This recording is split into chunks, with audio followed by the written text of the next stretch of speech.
Tempestades. As pessoas não gostam de tempestades, né? São coisas perigosas, coisas que nos agitam, principalmente nessa época do ano. Tempestades violentas costumam acontecer, elas são assustadoras. Nós vamos ler aqui em Lucas, capítulo 8.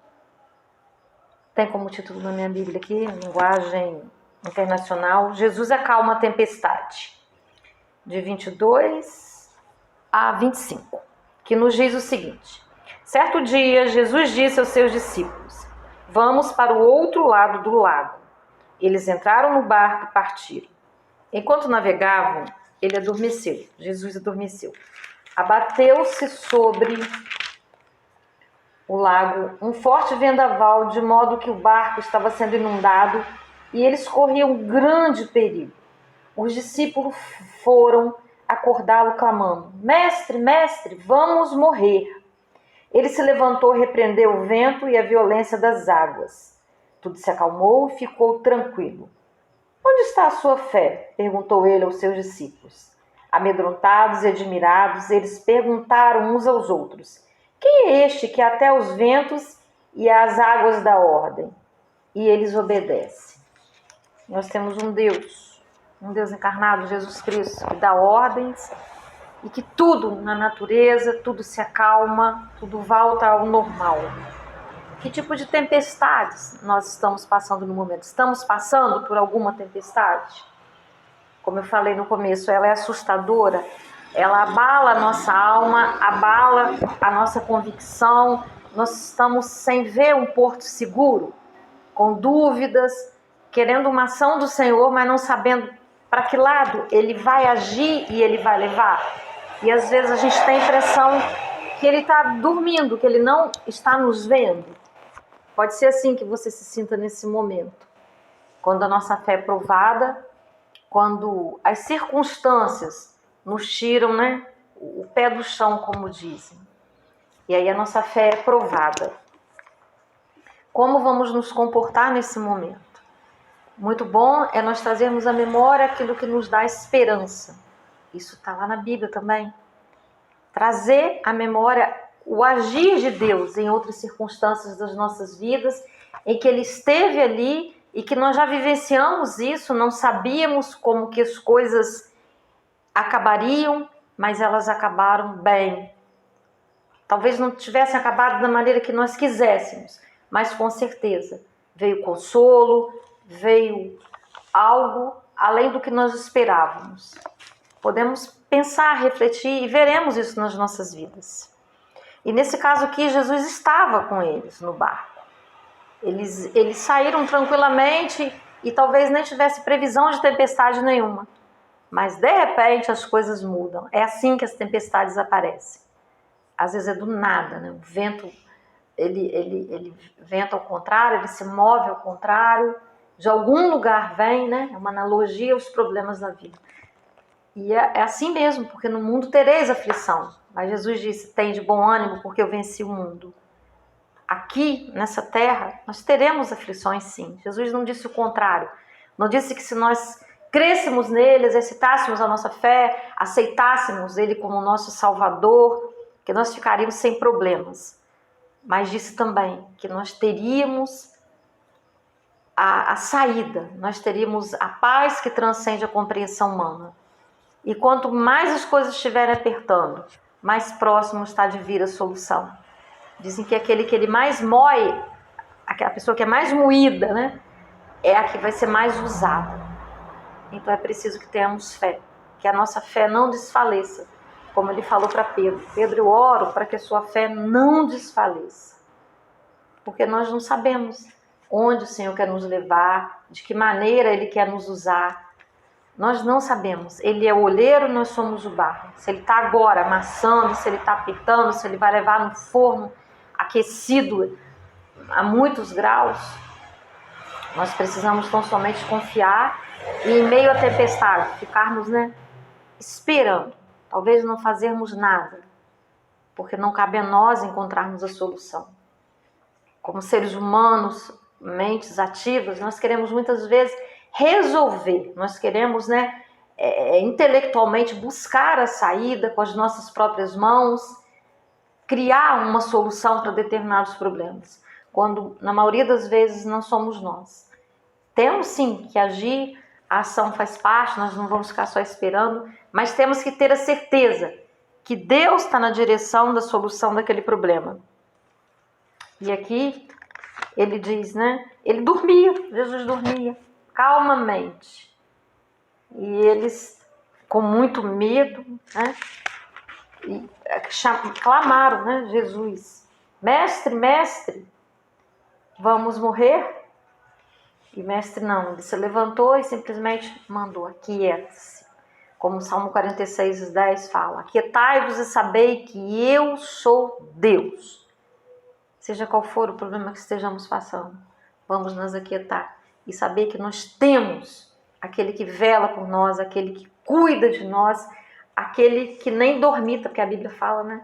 Não dormitará o guarda de Israel. Dormitar é tirar aqueles soninhos leves, né? Nem isso ele faz. Ele está com os olhos bem abertos, ele está cuidando. E como eu disse, né, cabe nos fazer a nossa parte.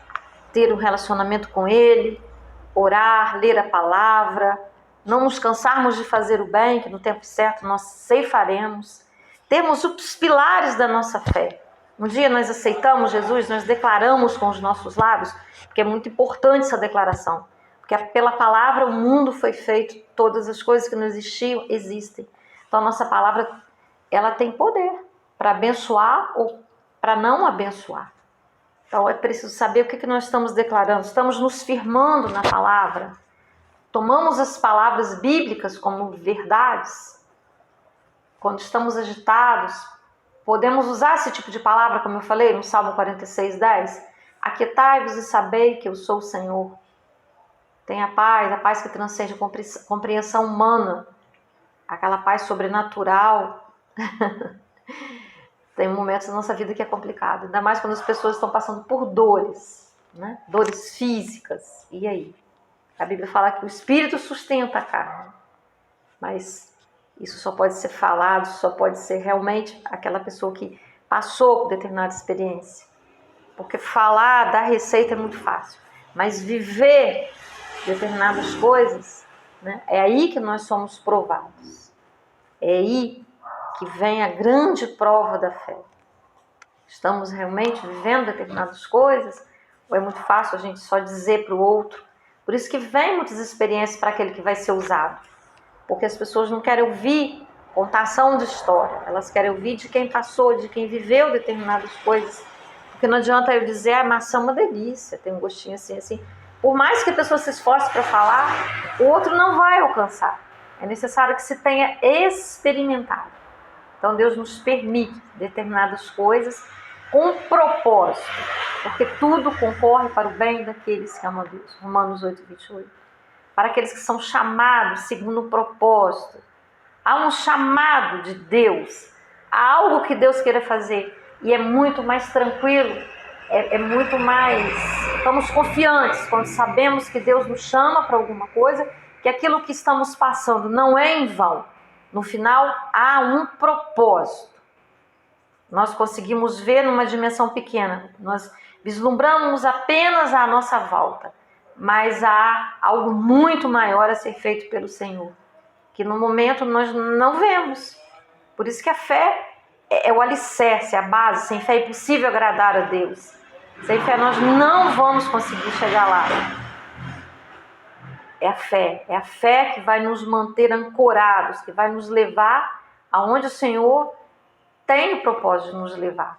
E entendendo mais do que nunca que a nossa alegria, ela não se resume aqui. Aquilo que os olhos não viram, ouvidos não viram, não chegou ao coração. É aquilo que Deus tem reservado para aqueles que o amam. E aí, como vai nosso amor pelo Senhor? Ele não é sentimento, eles são atitudes, eles são posicionamentos.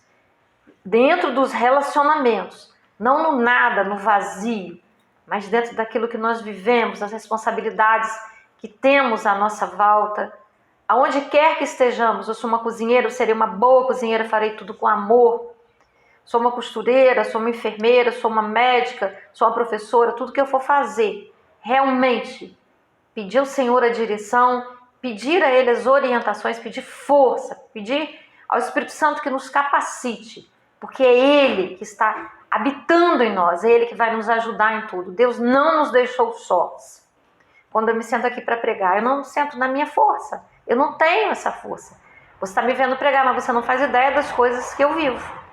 Mas eu acredito no propósito daquele que me chamou, aquele que vai me honrar, e Ele disse que vai me dar a palavra. Então, é na força do Senhor, é na graça dele que nós vamos seguindo.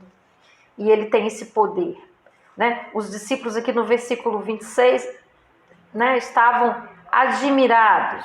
25, desculpem.